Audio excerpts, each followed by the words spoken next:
Yo, what's up mga master? Mark Music here at ngayon mga master ay sasagutin na natin ito yung tanong na to ng karamihan. Ano ba talaga ang kailangan pag-aralan? Pentatonic ba? Scale or major scale? Yun, tara na, pag-usapan natin ito mga master. Bago ang lahat, magbibigay muna ako ng disclaimer. Di po ako professional na gitarista, nagtuturo lang po ako base sa alam ko at sa sarili kong research. Nasa inyo na yan kung tatanggapin nyo o hindi. Dumadami nagtatanong sa akin, ano ba talaga ang unang pag-aralan? Pentatonic ba o major scale? Yan. Ito para sa mga beginners mga master. Maring alam na to ng ilan, pero ito ay para sa beginners. Ito base sa alam ko mga master. At dito rin ako natuto mga master. Ang pinaka pag-aralan talaga natin, pukusan bilang beginners pag mag-start tayo sa pag-lead is major scale. Wala kang ibang aralin na mga scale. Major scale pair chords. Yan, for example, yung major scale ng E, F. Kunin mo rin yung sharp. Yan, major scale. Kasi kasama rin yan, G, yan. Pair chords, major scale. Yung iba naman nauna sila sa minor scale. Ito, mga master.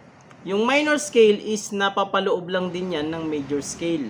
Kaya, mas mainam para sa ating beginners na unahin natin yung major scale. Siyempre, dumaan din ako sa step na yan na inuuna ko. Dati, pentatonic. Ang akala ko kasi dati, pentatonic. Kaya lagi kong naririnig eh. Kailangan, pentatonic. Yan. Tapos, curious ako. Then, yun, nag-start ako pentatonic. Then, later ko na nalaman na bakit kaya di ako makakagawa ng melody. Ano kayang gagawin ko nito? Hindi ako makawala sa box. 'Yun. Ito, pag-usapan muna natin 'tong mga master at bago lahat, i-demonstrate ko muna sa inyo kung ano yung pentatonic at ano yung major scale na tinutukoy ko. 'Yun. For example, dito na tayo sa A. Yan. Demonstrate ko na sa inyo mga master ang tinatawag na major A pentatonic.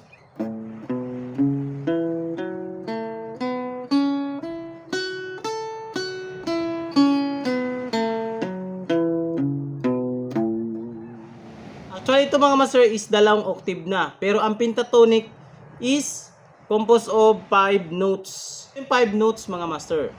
1, 2, 3, 4, 5. Then, octave na siya. Nauulit na naman siya. 1, 2, 3, 4, 5. Ito ay octave rin ng root.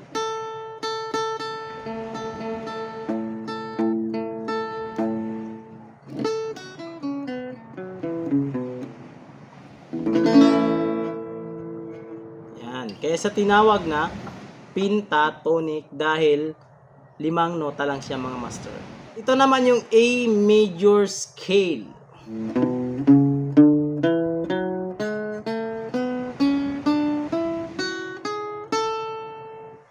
Ang scale naman ng A major is composed of 7 notes.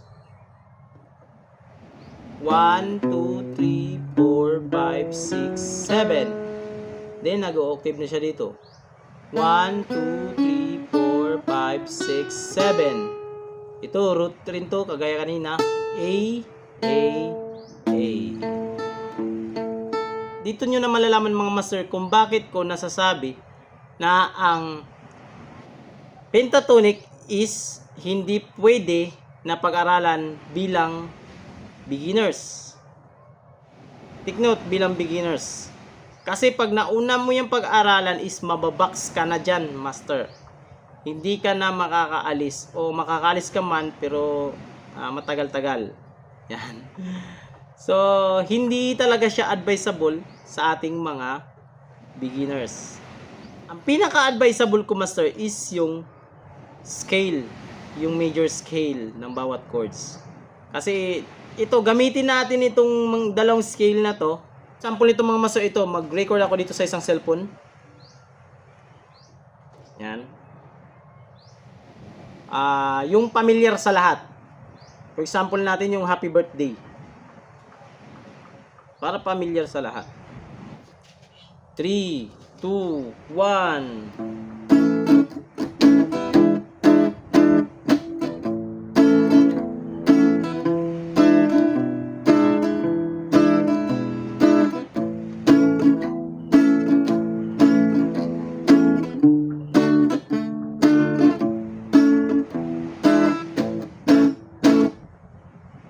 Yun, may na-record na tayo mga master. Ngayon, pakinggan muna natin yung na-record natin, master. 3, 2, 1. Na na na na na. Yan, nota yun mga master na sa isip natin. Na na na na. Na na na na na na na. Na na na na na na. Yun, ito mga master, hindi kasi yan makukuha ng pentatonic na scale. Kaya doon tayo nalilito mga master kasi paano tayo gumawa ng melody. Yan kasi ang importante mga master, yung matuto tayong gumawa muna ng melody. Parang kumakanta tayo ba? Kumakanta tayo. Yan. Kasi ito, pag pentatonic yung inaral natin or kukunin natin doon sa melodies, di natin yan makukuha. Kasi magkaiba po talaga. Ito para sa maintindihan din sa ating mga beginners na magkaiba talaga yung pentatonic sa major scale.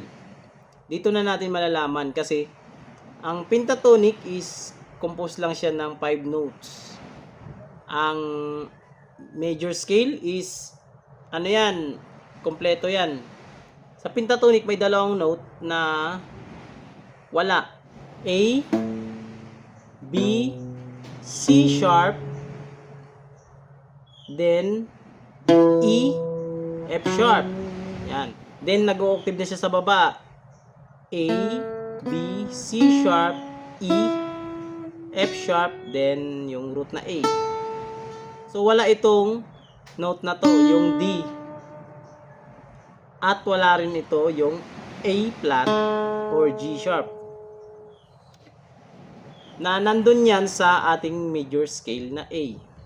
Yung major scale na A, B, C sharp, D, E, F sharp, G sharp, A, B, C sharp, D, E, F sharp, G sharp, then root na A.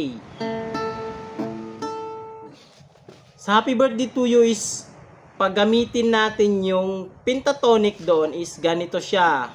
Ganito yung kalalabasan. Pag tayo bilang beginners, ito take note sa mga beginners pag nag-aaral ng pentatonic.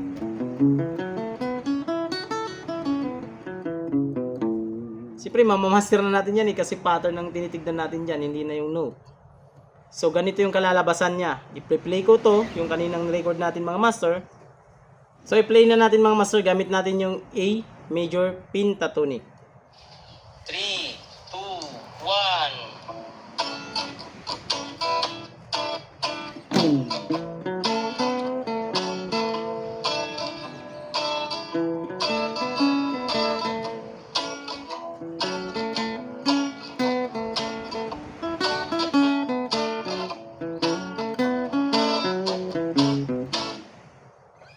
So, yun yung kalalabasan niya, master. Kasi wala tayong ibang takbuhan or limitado yung ating tinatakbuhan. Ito naman yung A major scale.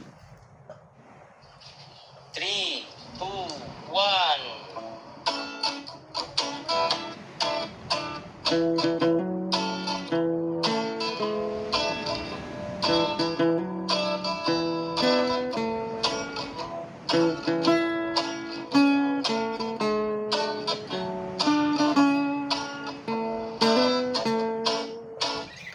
Yun.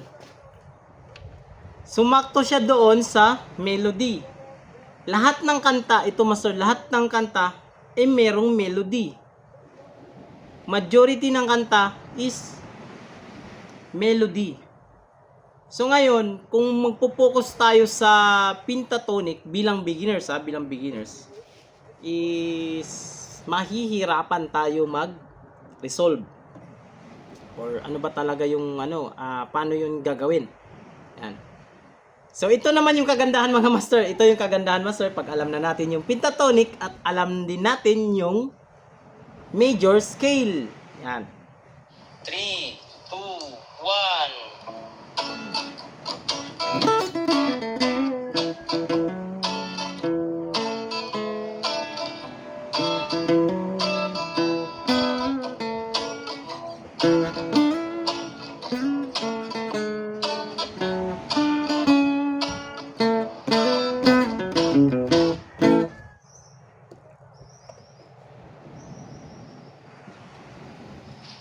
Three, two, one.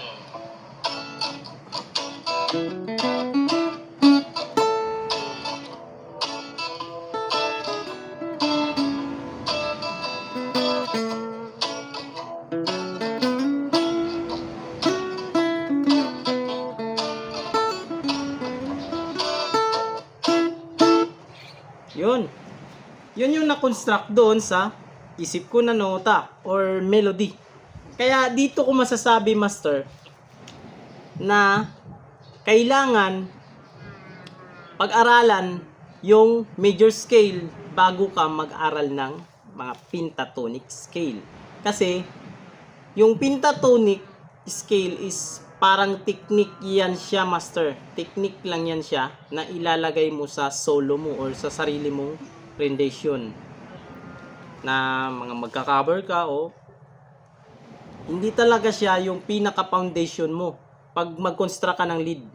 Ang pinaka-foundation talaga ng mag-aral ka ng lead is kailangan i-memorize mo yung mga melody.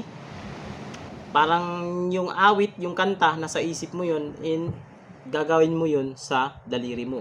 Yung nota na yun, hahanapin mo yun.